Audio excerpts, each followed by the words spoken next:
नमस्कार दोस्तों, मेरे चैनल में आप लोगों का स्वागत है।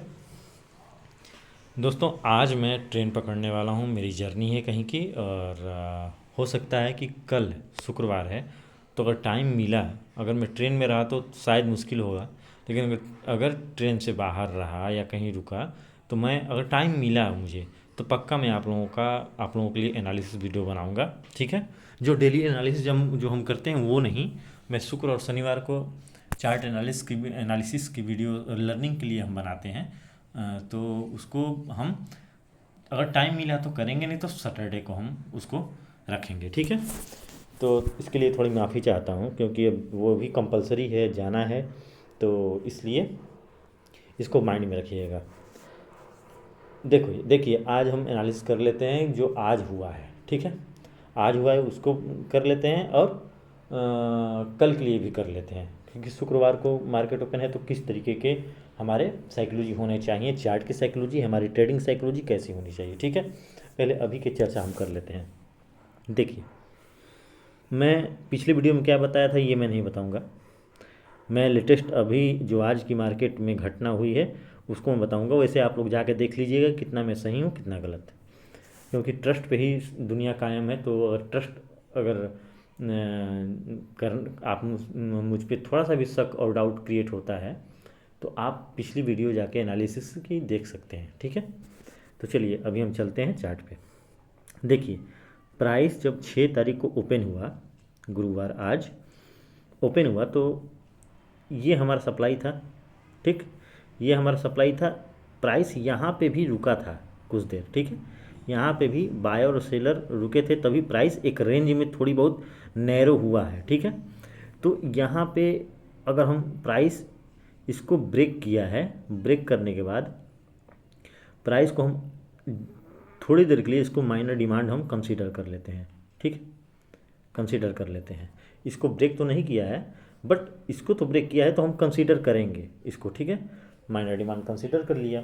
ठीक है, अब कंसीडर कर लिया है, नहीं भी कर सकते हैं, हमको तो साइकोलॉजी देखनी है ना प्राइस की, तो एक मानने के तौर पे मैं बोल रहा हूँ, तो इसको डिमांड की तरह कंसीडर कर लिया, क्योंकि इस रेंज को ब्रेक कर दिया है। इसके ऊपर क्लोजिंग नहीं दिया है, क्लोजिंग करना तो और बेटर होता। क्लोजिंग नहीं दिया है यहाँ पे, तो क्लोजिंग नहीं दिया है तो हम इसको डिमांड क्रिएट करते हैं। और हमारा सप्लाई कहाँ था, जबकि क्लोजिंग यहाँ पे दिया था पिछले दिनों, प्रीवियस क्लोजिंग यहाँ पे थी, तो हमारा सप्लाई ये था और ये था, ये मेजर, ये एक तरह से स्ट्रॉन्ग सप्लाई था। ठीक है, तो प्राइस जब ओपन हुआ है 6 तारीख को, तो देखिए आप प्राइस में क्या घटना हुई है, आप खुद सोचिए। यहाँ पे बायर आए, बायर यहाँ पे ओपन हुए। ठीक है, बायर इस लेवल पे, सॉरी ये नेटवर्क की प्रॉब्लम बहुत ज़्यादा है। हाँ देखिए, ग्रीन कैंडल बनी है, तो ग्रीन कैंडल में कैसे होता है, ओपन, ये ओपन हो गया। ठीक, अब यहाँ से ये ऊपर गया है। ठीक है, हाई लगाया है। ठीक, हाई लगा दिया, ओपन हाई, फिर उसके बाद क्या किया है, ये लो लगाया है। ठीक, और फिर सॉरी, ओपन हुआ है, हाई लगाया, फिर यहाँ से लो लगा दिया है, लो लगाने के बाद फिर जाके यहाँ पे कहीं क्लोजिंग दिया है, तो ये हमारा ग्रीन कैंडल हो गया। ठीक, ठीक है, विक थोड़ा ज़्यादा बड़ा है, आप लोग समझिएगा बस। इसका विक इस सप्लाई पे आके, मतलब इस सप्लाई को टेस्ट किया है। ठीक है, इसके ऊपर ब्रेक करने नहीं दिया है सेलर ने, सेलर की प्रेशर काफ़ी ज़्यादा थी। आप देख सकते हैं कि विक कितना बड़ा बना है, विक इसका बहुत बड़ा बना है, बॉडी बहुत छोटा बना है। बायर की भी स्ट्रेंथ थी, तो ज़्यादा नहीं बना है, बट बना है, नीचे भी वीक बना है। लेकिन सेलर की वीक से हमारी साइकोलॉजी ये बनती है कि अगर वीक ज़्यादा बड़ी है सेलिंग पॉइंट से, जहाँ पे सप्लाई है वहाँ से अगर वीक ज़्यादा बनती है, तो मतलब कि ये कह सकते हैं कि सेलर में स्ट्रेंथ ज़्यादा है। ठीक है, लेकिन यहाँ पे अब देखिए, इस बॉक्स में यहाँ पे ग्रीन कैंडल बनने के बाद एक रेड कैंडल बनी है। ठीक है, रेड कैंडल बनी है, इसके प्रभाव से, इसकी जो पहला कैंडल है ना 15 मिनट का ग्रीन कैंडल, इसके इफेक्ट से थोड़ा बहुत ये बना हुआ कि हाँ, इस कैंडल को देख के कुछ लोग सेल किए होंगे, यहाँ पे सेलिंग पोजीशन बनी होगी। ठीक है, दूसरा, जब सेलिंग पोजीशन बनी, तो सेलिंग पोजीशन बनने के बाद सेलिंग पोजीशन बनने के बाद देखो इस लेवल को ब्रेक किया है प्राइस ने, इस लेवल को भी ब्रेक नहीं किया, इसके वीक को भी, पहली कैंडल के वीक को भी ब्रेक नहीं कर पाया। ठीक है, तो लोगों ने सोचा कि बायर आएंगे और यहाँ तक कि हम कुछ अपनी प्रॉफिट ले सकते हैं। बायर यहाँ पे आए भी। ये ग्रीन कैंडल देख रहे हैं, तीसरी ग्रीन कैंडल 6 तारीख को ओपनिंग प्राइस हुई है, फिर उसके बाद दूसरी रेड कैंडल बनी है, फिर ग्रीन कैंडल बनी है। तो इस ग्रीन कैंडल को देखो, बायर यहाँ पे आए, यहाँ पे अब क्या हो गया, यहाँ पे अब हमारी पोजीशन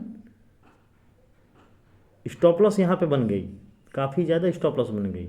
बाइंग पोजीशन यहाँ पे भी हुई, यहाँ पे भी हुई। ठीक है, सेलर आए, इसमें भी बाइंग पोजीशन बनी। देखिए ग्रीन कैंडल और रेड कैंडल दोनों में सेलिंग, ये इससे डाउट मत कीजिएगा। कुछ लेवल पे आके ना ग्रीन कैंडल में भी सेलर होते हैं और रेड कैंडल में भी बायर होते हैं। रेड और ग्रीन से कन्फ्यूजन मत समझिएगा। ठीक है, कैंडल की साइकोलॉजी देखनी पड़ती है, समझनी पड़ती है कि अगर हमारी कैंडल ऐसे बनी, इसको लोग मारो बूझू बोलते हैं, ना वीक है ना कुछ है, थोड़ा बहुत वीक है फिर भी स्ट्रेंथ में है, पूरी वीक ना हो, इसमें वीक ना हो, पूरी बॉडी हो, तो हम इसको स्ट्रेंथ कैंडल बोलते हैं और बड़ी हो कैंडल। ठीक है, तो ये रेड कैंडल भी हो सकती है। अब जैसे कि ये रेड कैंडल बनी है, ये वाली जो गिरी है आज 6 तारीख को, तो ये इसमें एक स्ट्रेंथ है। ठीक है, तो कहने का मतलब ये है कि अब उसमें क्या है, इसमें स्ट्रेंथ है।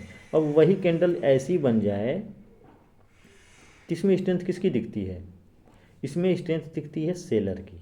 ठीक है, इसमें स्ट्रेंथ सेलर की दिखती है। अब ये कैंडल अगर बन जाए हथौड़े की तरह, तो इसमें किसकी दिखती है, बायर की। तो कहने का मतलब ये है कि अब ये कहाँ पे बनता है, ये इम्पोर्टेंट है। ये सारे कैंडल किस लेवल पे जाके बन रहे हैं, ये इम्पोर्टेंट है। तो कैंडल में भी साइकोलॉजी होता है। देखिए कैंडल में साइकोलॉजी होता है, स्विंग्स में साइकोलॉजी होता है। 2-3 कैंडल को मिला के जब आप उसकी स्टोरी समझोगे ना, उसकी साइकोलॉजी समझोगे चार्ट की, तो वो भी एक कुछ ना कुछ कहती हैं, बताती हैं। उसको ऑब्जर्वेशन करने की कैपेसिटी आप में तभी आएगी जब आप चार्ट प्रैक्टिस करोगे। ठीक है, तो यहाँ पे क्या है, यहाँ पे पोजीशन, यहाँ पे स्टॉप लॉस ऑर्डर लग चुके हैं। ठीक है, स्टॉप लॉस ऑर्डर लग चुके हैं। अब स्टॉप लॉस ऑर्डर कैसे, देखिए जैसे हम मार्केट में किसी ब्रोकर को आप यूज करते होंगे बाई सेल के लिए, तो जब हम बाई करते हैं तो सेल की स्टॉप लॉस लगाते हैं। आपको ध्यान में है, आप गौर कीजिएगा, हम स्टॉप लॉस सेल की लगाते हैं जब हम बाई करते हैं तो, और जब हम सेल करते हैं, सेल एंट्री लेते हैं, तो हम स्टॉप लॉस क्या लगाते हैं, बाइंग। स्टॉप लॉस हम क्या लगाते हैं, बाइंग की। ठीक है, तो जब हम सेलिंग एंट्री लेंगे, सेल का एंट्री लेंगे, तो हमारी बाइंग की स्टॉप लॉस होगी। और अगर हम बाइंग पोजीशन लेंगे तो हमारी एंट्री स्टॉप लॉस एंट्री होगी, स्टॉप लॉस ऑर्डर होगा सेल की। ठीक है, तो प्राइस ने क्या किया, प्राइस ने जब यहाँ से ब्रेक किया है ना, तो उसको काफ़ी ज़्यादा लिक्विडिटी मिला है, यहाँ पे बहुत ज़्यादा उसको ऑर्डर मिल गए। ठीक है, प्राइस यहाँ से धड़ाम से गिरी है। ठीक है, अब धड़ाम से गिरने के बाद प्राइस उसके बाद इस लेवल पे आके कुछ देर रुकी है। ठीक, रुकने के बाद प्राइस जब इस कैंडल को निकाला है, तो इस कैंडल को निकालने का मतलब ये है क्या, ट्रैप करना। निकलते ही बहुत लोग बाई किए होंगे। ठीक है, कुछ स्मार्ट होंगे जो कम पोजीशन लेके जो भी इतने प्रॉफिट निकाले होंगे, उस प्रॉफिट में से उस प्रॉफिट का 25% या फिर 15% पैसे इन्वॉल्व किए होंगे, और यहाँ तक कि जहाँ से ये ब्रेक किया है ना, वहाँ तक की प्रॉफिट ले लिए होंगे। ठीक है, इसी लेवल को ब्रेक किया है ना प्राइस, तो नीचे आया है, तो इस लेवल तक आके प्राइस रुका भी है, सस्टेन भी किया है। तो प्राइस जो भी एंट्री लिए होंगे वो यहाँ पे आके प्रॉफिट अपना ये भी ले लिए और ये भी ले लिए। ठीक है, दूसरा, अब यहाँ पे भी, अब ये एक जस्ट लाइक डिमांड एरिया हो गया, ये डिमांड एरिया की तरह हम कंसीडर करेंगे, क्योंकि बाइंग यहाँ से आई है। ठीक, अब बाइंग यहाँ से जब आई है तो प्राइस यहाँ पे जाके रुक गई है। ठीक, क्योंकि यहाँ पे तो सेलर है, समझ में आ रही है आप लोगों को, यहाँ पे तो सेलर हैं। तो सेलर जब यहाँ पे हैं, तो सेलर क्या किए, प्राइस इस रेंज में आए, और यहाँ पे कैंडल को देखिए, कैंडल को यहाँ गौर से देखिए, थोड़ा जूम कर देता हूँ। देखिए कैंडल को यहाँ से देखिए ध्यान से, कैंडल क्या बता रही है, यहाँ से बायर, यहाँ से सेलर, यहाँ से बायर, यहाँ से सेलर, यहाँ से सेलर। ठीक है, तो मतलब कि प्राइस में यहाँ पे भी साइकोलॉजी डेवलप हुई है बायर सेलर की। ठीक है, अब ये कैंडल तो ऐसी बनी है, देखो ये कैंडल कैसी बनी है, बॉडी तो ना के बराबर है इस कैंडल में, बीच वाले में ना के बराबर है। यहाँ पे क्या था, यहाँ पे इसको डोजी लोग बोलते हैं कि मतलब कि डोजी मतलब ये कि बायर भी इक्वल है और सेलर भी, काफ़ी ज़्यादा प्रेशर है दोनों में, ठीक है। तो अब यहाँ पे प्राइस जब कहा जाता है कि जब डोजी का ब्रेक होता है ना लो, ठीक है, जब डोजी का लो ब्रेक होता है तो गिरावट आती है। तो एक्चुअली ये है सप्लाई जोन के पास, ठीक है, ये एक जोन सप्लाई है, प्राइस ऊपर गया है, यहाँ से रिजेक्शन दिया है, रिजेक्शन देने के बाद फिर यहाँ भी रिजेक्शन दिया है, तो हम ये मान सकते हैं इस रिजेक्शन को, इस वीक को देखते हुए कि यहाँ पे सेलर बैठे हैं, तभी प्राइस नीचे आई है और वीक बनाई है, ठीक है, प्रेशर है कुल मिला के, ठीक है। और प्राइस यहाँ से तो पिछली हिस्ट्री में उठा ही है, तो ये जस्ट लाइक डिमांड की तरह काम करेगा। तो प्राइस जब यहाँ से ब्रेक किया तो प्राइस यहाँ पे आके यहाँ तक की प्रॉफिट लेने वाला ले लिया, ठीक है। तो इतना तो आप लोगों को पता है ना कि मतलब कि ऑर्डर जब हम प्लेस करते हैं तो सेलिंग में बाइंग की स्टॉप लॉस और बाइंग में सेलिंग की स्टॉप लॉस, ठीक है। लिक्विडिटी ऐसे ही तैयार होती है। अब चलते हैं कि प्राइस यहाँ पे आके रुकी है, ठीक, प्राइस जो है इस लेवल पे आके रुकी है अपने डिमांड के पास। अब यहाँ पे भी साइकिल डेवलप हुई है, रिजेक्शन, बार बार रिजेक्शन, बार बार रिजेक्शन, बार बार रिजेक्शन, ठीक है, क्योंकि लोगों को ये दिख रहा है कि यहाँ पे डिमांड है, प्राइस यहाँ से उठा है, तो यहाँ पे एंट्री करेंगे, प्राइस यहाँ से उठेगा, यहाँ तक ही हम टारगेट ले सकते हैं। बट यहाँ पे क्या हुआ कि प्राइस, हाँ, अगर ये इस लेवल को रिस्पेक्ट करके प्राइस अगर उठती ना तो इस लेवल तक का प्रॉफिट हम आसानी से ले सकते थे, ठीक है। अगर इसको ब्रेक कर देती तो हमारी यहाँ तक की होती, बट इसने क्या किया, प्राइस ने यहाँ से इस लेवल को भी ब्रेक कर दिया, ब्रेक करने के बाद तो क्लोजिंग इसके नीचे दिया है, ठीक है। अब देखिए, अब हमारा लिक्विडिटी यहाँ पे भी है और यहाँ पे भी है, कुछ लोग बैठे होंगे अपने एंट्री बना के। अब देखो प्राइस कल क्या करती है, ठीक है। अब चलते हैं हम एनालिसिस पे, जो डेली चार्ट एनालिसिस करते हैं उसकी, ठीक है। तो इसको क्लियर कर देते हैं। देखो निफ्टी में जैसे मैं बताया ना वैसे ही बैंक निफ्टी में भी है, ज़्यादा टाइम वेस्ट हो जाएगा। वैसे मैं कोशिश करूँगा आपको बैंक निफ्टी भी ऐसे ही समझाने की, बट इसको हम एनालिसिस फटाफट कर लेते हैं, कोई बहुत बड़ा वो चीज़ नहीं है।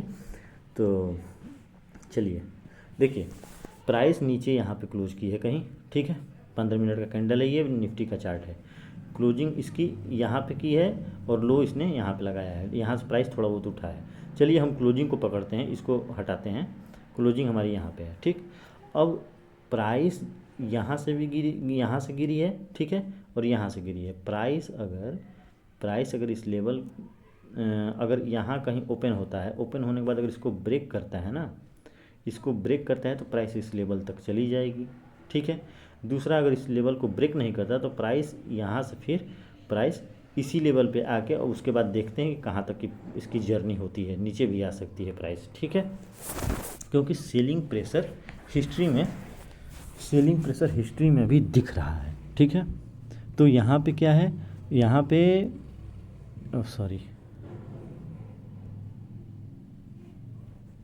देखिए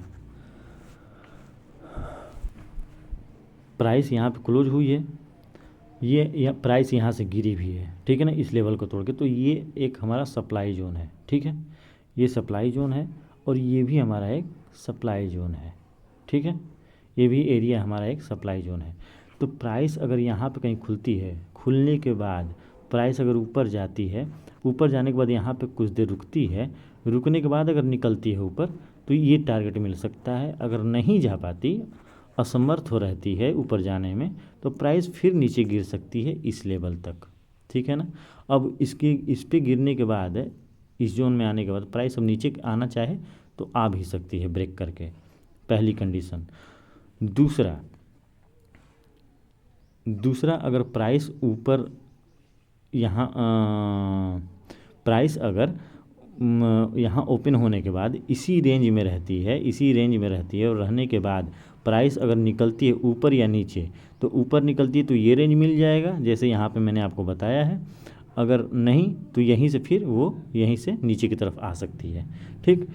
ये दोनों कंडीशन मैं यहाँ पे बता दिया आप लोगों को। अगर यहाँ से प्राइस निकल के उठती है डायरेक्ट तो इस लेवल पे जाके यहाँ और यहाँ, और अगर इस लेवल के ऊपर नहीं जाती, इसी रेंज में रहती है, तो रहने के बाद मतलब क्या है कि अगर नीचे भी निकलती है तो नीचे भी आ सकती है, ऊपर निकलती है तो ये लेवल दिख रहा है, नीचे का भी लेवल नहीं दिख रहा है, पिछली हिस्ट्री में चेक करना पड़ेगा, काफ़ी दूर होगा।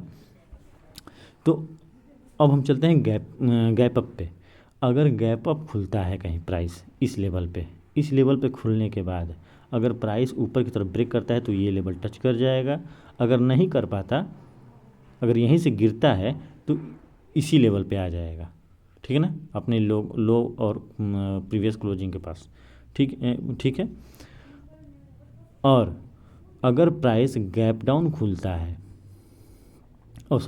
अगर इस लेवल को ब्रेक कर देता है प्राइस कहीं, तो इस लेवल को ब्रेक करने के बाद देखना पड़ेगा कि प्राइस यहाँ पे सस्टेन करता है, सस्टेन करके ऊपर निकलता है तो ये लेवल टच करेगा, ठीक है। अगर नहीं कर पाता तो नीचे अपने प्रीवियस पे आ सकता है, ठीक।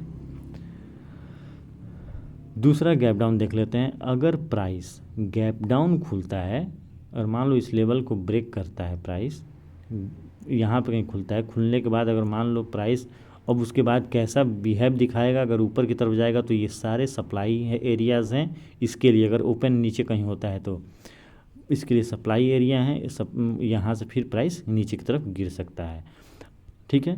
या फिर अगर यहाँ से निकलने के बाद इसको ब्रेक करके प्राइस यहाँ तक भी जा सकता है, प्राइस कुछ भी कर सकता है, बस उसको हमको फॉलो करना है, ठीक है। तो ये हमारा गैप डाउन हो गया। गैप डाउन में मैं एक ही कंडीशन रखूँगा, ठीक है।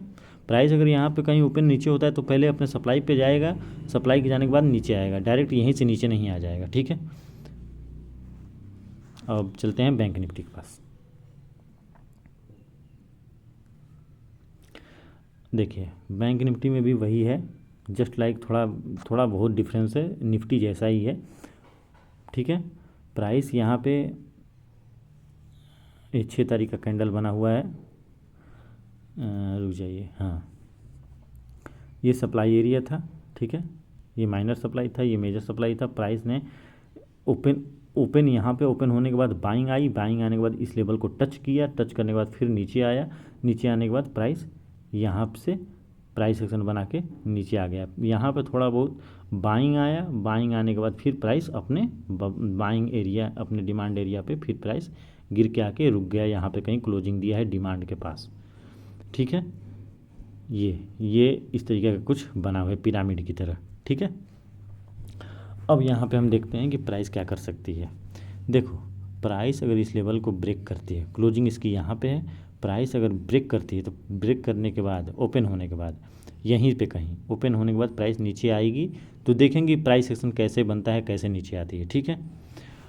अगर प्राइस इस लेवल पे कहीं यहाँ से उठने के बाद प्राइस कहीं ऊपर जाती है तो इस लेवल पे टच कर सकती है, टच करने के बाद अगर यहाँ पे रुक के ऊपर की तरफ जाती है तो प्राइस ये कहीं लेवल, ये और ये लेवल टच कर सकती है, ठीक है।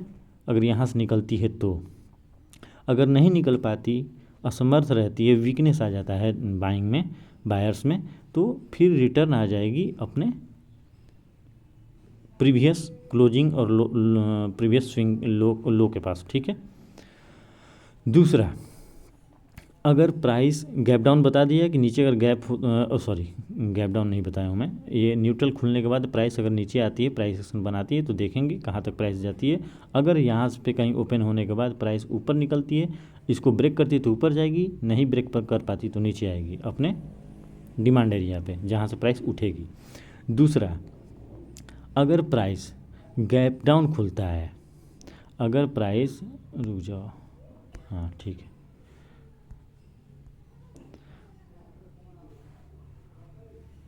अगर प्राइस गैप डाउन खुलता है, यहाँ पे कहीं गैप डाउन खुलने के बाद प्राइस अगर उठता है तो अपने ये पिछली जो क्लोजिंग प्राइस है ना, लो लगाया है यहाँ पे, तो जहाँ से प्राइस शार्पली गिरेगी, मतलब गिरने का मतलब कि गैप ओपन ही यहाँ पे हुई, तो आखिर ओपन ऊपर से ही नीचे आई है ना प्राइस, तो यहाँ पे क्लोजिंग है, तो एक हम यहाँ पे ट्रांसपेरेंट हम अपने माइंड में ही गिरावट की कैंडल मान लेते हैं, ठीक है। तो मान लो यहाँ पे कहीं ओपन हुआ तो प्राइस फिर जहाँ से गिरा है ना अपने क्लोजिंग के पास या फिर आसपास निकल जाएगी, निकलने के बाद फिर वहाँ से प्राइस एक्शन बनाए, जो भी करना है करें, ठीक है, उसको हम बाद में देखेंगे। जब यहाँ पे जाएगी तो हम यहाँ से एंट्री लेने की कोशिश करेंगे प्राइस एक्शन को देख के। न्यूट्रल बता दिया, गैप डाउन बता दिया, अब गैप अप। गैप अप में प्राइस अगर इस लेवल को ब्रेक करता है, इस जोन को अगर ब्रेक करता है ऊपर की तरफ, तो ब्रेक करने का मतलब है प्राइस में स्ट्रेंथ देखेंगे हम कि बायर में दम था तभी तो ब्रेक किया है ना। तो अगर देखेंगे अगर ऊपर निकलता है तो ये लेवल टच कर जाएगा, ठीक है। अगर नहीं कर पाता, अगर प्राइस यहाँ से नहीं ऊपर की तरफ निकल पाता इस लेवल, इस सेलर के प्रेशर की वजह से, तो प्राइस अपने क्लोजिंग प्राइस के पास आ सकती है और इसके नीचे भी आ सकती है, ठीक है ना, इसके नीचे भी आ सकती है, कोई प्राइस को रुकावट नहीं है अगर ये लेवल टूटता है तो, ठीक है। तो ये थी हमारी कल की एनालिसिस। अपना ख्याल रखना, अपने मम्मी पापा का ख्याल रखना, अपने फैमिली का ख्याल रखना और टेंशन ज़रा भी मत लेना, क्योंकि टेंशन में, फ्रस्ट्रेशन में आप ट्रेडिंग नहीं सीख पाओगे और ना कर पाओगे, ठीक है।